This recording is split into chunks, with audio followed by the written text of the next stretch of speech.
Hello everybody, my name is Tanya and this is the next in my catch-up wrap-up series.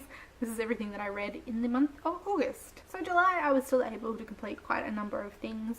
My study only kicked in halfway through and, you know, Booktubeathon and the shorter things that I read during that kind of pumped out the month. This time I've only got 4 things to show you and 3 of those were audiobooks, and yeah, let's get into it.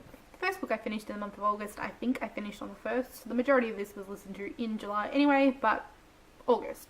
And that is Harry Potter and the Deathly Hallows, the final book in my reread. Again, this was the first time listening to the audiobook of this one, narrated by Stephen Fry. It was wonderful, I loved it. This is the first time that I've reread this since it came out, and it was just great remembering everything that I'd forgotten. There were a lot of things that I remembered clearly, there were other things and significances that I'd completely forgotten about, so it was a wonderful experience. Going through, filling in all the gaps again and getting this all fresh in my mind. It was just wonderful and I loved it. So next up I have the book that I was able to read for the month, the sole only thing I read in physical form during that time. I finished it on the 2nd and it shares the theme of the first book. Are you getting what this is going to be? That is Harry Potter and the Cursed Child, parts 1 and 2. This is the play based on an original story by J.K. Rowling, but actually written by John Tiffany and Jack Thorne, and I hated this a lot. So if you are following me on Twitter or are friends with me on Goodreads, you will have seen that I gave this a 1 out of 5 stars, and I completely stand by this. I didn't enjoy this at all. So as a bit of background, I had not really been anticipating this at all. For a while there I was thinking I wouldn't even bother with it. I wasn't feeling any excitement, any anticipation in the lead up to this being released. In the last few days before it came out, I kind of was caught up a little bit in a lot of people's excitement about it, and you know, when I thought about it and thought about all the spoilers that would be coming, I figured I would grab it, I would give it a go and see what happens. So I certainly didn't go into this with any anticipation of loving it. I didn't go in with any high expectation. It was just something I thought, you know, was a bit exciting, I guess. More Harry Potter, but whatever. Didn't have high hopes for, but read largely as a, well, if I read it now then I'm not going to get spoiled if I did want to read it at some point in the future. I think this is actually a mess. Now I know that there are differences between a play and a novel in terms of storyline, in terms of the way that they're told.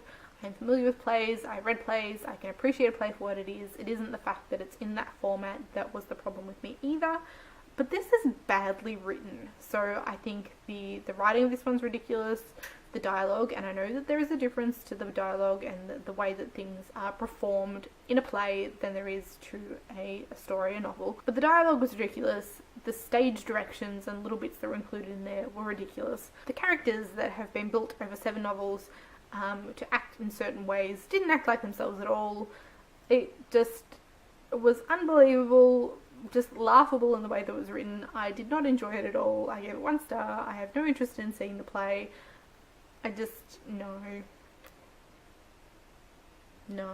Next up, I finished A Room of One's Own by Virginia Woolf. This was part of the Feminist Orchestra Bookclub for months before I actually read it anyway. So a very long time ago. I think I started reading this, hadn't got very far, and then I decided I'd try the audio version. The audio version was narrated by Juliet Stevenson, who I love as narrator. She's really great at doing the classics.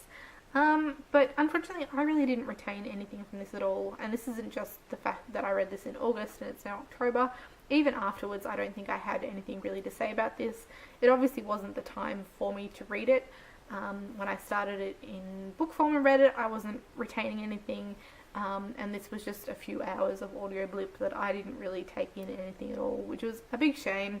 I'm sure that there is a lot to be got out of this, it just wasn't my time to read it.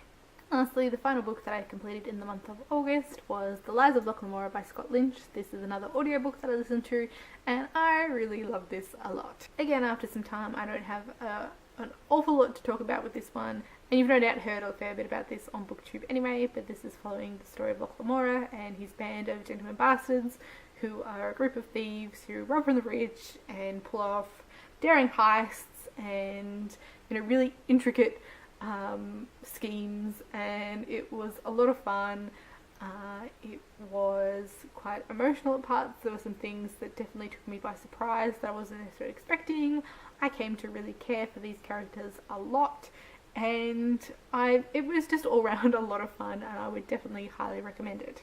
I haven't continued on with the series at this point, but I am definitely looking forward at some point soon to continuing on and reading more about these characters and their story and what happens next, because like I said, it's just this wonderful, huge, ridiculous heist, and scrape after scrape. The audio version of this one I listened to was narrated by Michael Page. Michael Page I have listened to narrating other things before and really enjoy his voice. I think he does a fantastic job, so if you were interested in this one, I would definitely suggest that the audiobook is worth checking out.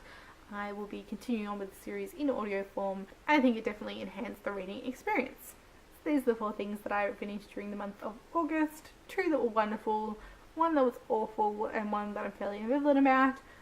So an interesting month. Like I said, I only managed to finish 1 thing, and that I finished in a day at the start of the month anyway.